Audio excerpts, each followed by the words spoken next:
Growth हो रही है उसमें प्रोटीन्स की बहुत जरूरत रहती है। और फैट्स भी हमारी बॉडी के लिए उतनी जरूरी है। कुछ के नखरे होंगे आजकल बच्चों के कि घी नहीं खाना, घी से मोटे हो जाएंगे। कितने बच्चे ऐसा बोलते हैं जो घी नहीं खाते होंगे कई। तो ऐसा नहीं है बच्चों, घी भी हमारी बॉडी के लिए उतना ही जरूरी है जितना बाकी चीजें।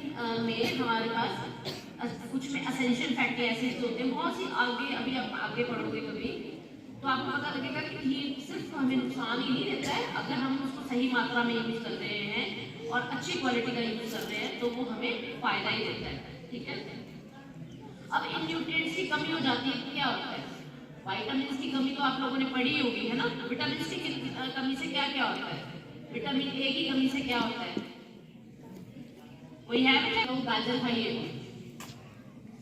बोलते हैं। लाल रंग की और पीले रंग की चीजों में ये विटामिन ज्यादा पाया जाता है। जो पीली, ऑरेंज या फिर रेड कलर की चीजें होगी उनमें विटामिन ए ज्यादा पाया जाता है। विटामिन डी की कमी से क्या होता है? ये मैं वो विटामिन बता रही हूँ आप लोगों के लिए ज्यादा एसेंशियल है। ऐसे तो बहुत लंबी लिस्ट है। विटामिन डी क्यों जरूरी है? बोन्स के लिए जरूरी है। नहीं तो कई बच्चों को ना दर्दें लगी रहती है टांगों पे, या आजकल तो खैर सभी में कमी आ रही है। हम लोगों ने धूप में बैठना छोड़ दिया। विटामिन डी को सन विटामिन भी कहते हैं, ठीक है, क्योंकि ये सूरज की गर्मी से हमें मिलता है।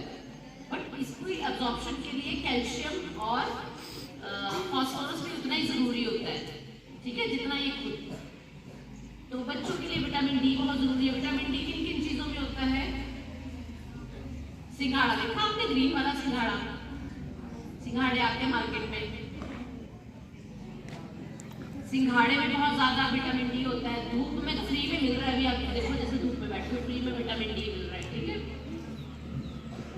एग वगैरह में जो बच्चे खा लेते हैं, नॉन वेज वगैरह में उनमें भी रहता है, ठीक है।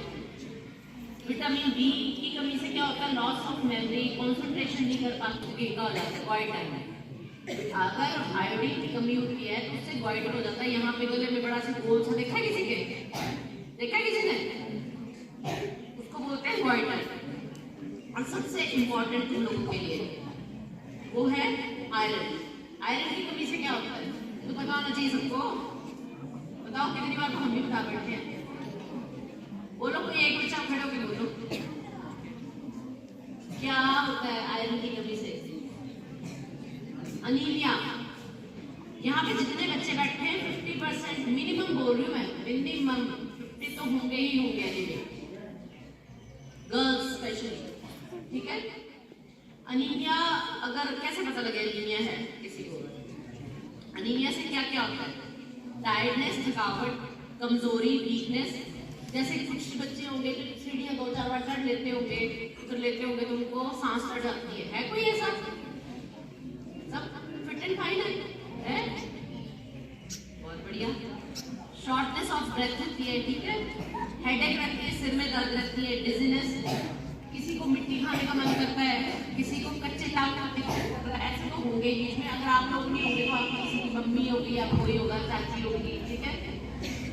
तो ये सब किसके कारण होता है? आयरन की कमी के कारण, ठीक है। ये किसके कारण होता है? अगर आपने किसी को देखा ऐसे मिट्टी खाते हुए या चावल खाते हुए तो आपने उनको क्या कहना है कि आप डिस्पेंसरी जाके दवाई ले आओ, आपको अनीमिया हो सकता है, ठीक है। आपने आकर एजुकेट करना। आपको एजुकेट करने का क्या हमारा पर्पस है कि आपको ये सीख के आए, ठीक है। यही कहीं छोड़ जाना। बड़े ठंडे होते हैं, कई बच्चे होते हैं बोलते हैं हमारे हाथ पैर नहीं गर्म हो रहे जी, होते हैं ना ऐसे। कई बच्चे होंगे जिनके हाथ पैर सर्दी में गर्म नहीं होते हैं, तो क्या होता है? सर्कुलेशन पुअर हो जाती है एनीमिया की वजह से। आयरन की कमी के कारण सर्कुलेशन पुअर हो जाती है, तो हाथ पैर ठंडे रहने शुरू हो जाते हैं, ठीक है। ये तो हो गया अनीमिया। अब अनीमिया, अब हमें पता लगता है कि अनीमिया के कारण क्या क्या है। बट अब हमें ये देखना है कि अनीमिया से बचा कैसे जा सकता है, कैसे हम इसकी रोकथाम कर सकते हैं, कैसे हम अपने आप को प्रिवेंट कर सकते हैं अनीमिया होने। किन किन चीजों में आयरन होता है? अगर आयरन की कमी है तो आयरन लेकर तो कमी कम हो जाएगी ना, दूर हो जाएगी। क्या क्या चीजें हम ले सकते हैं जिससे आयरन की कमी ना हो? ऐसी सब्जियां जो कटने पे काली पड़ जाती है, उन सब में आयरन भरपूर होता है। बताएगा कोई ऐसा एग्जाम्पल? साग खाया किसी ने?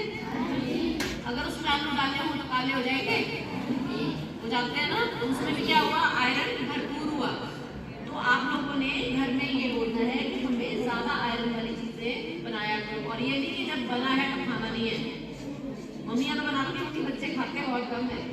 साग जरूर खाना बेटा, अच्छे से धुला हुआ होना चाहिए। ये घर वालों को बोलना है कि रेत नहीं होनी चाहिए, साग अच्छे से धुला होना चाहिए और साग खूब खाओ। अब सर्दियों में सीजन है, और जब हम कोई भी ऐसे आयरन रिच डाइट लेते हैं तो उसके साथ अगर हम तो उसकी एब्जॉर्प्शन और बढ़ जाएगी। एक होता ना, कुछ लोग होते हैं कि हम लेते बहुत है और हमें लगता नहीं है। ऐसे भी कुछ लोग कहते हैं कि हाँ जी हम लेते बहुत है पर हमारा आयरन बढ़ता नहीं है। उसमें क्या कमियाँ रह जाती है?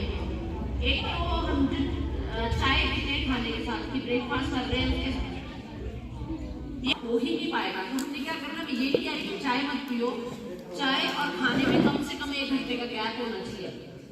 नहीं तो गांव में बहुत लोगों को आदत होती है कि पराठी खाई, चपाती खाई, साथ में चाय पी।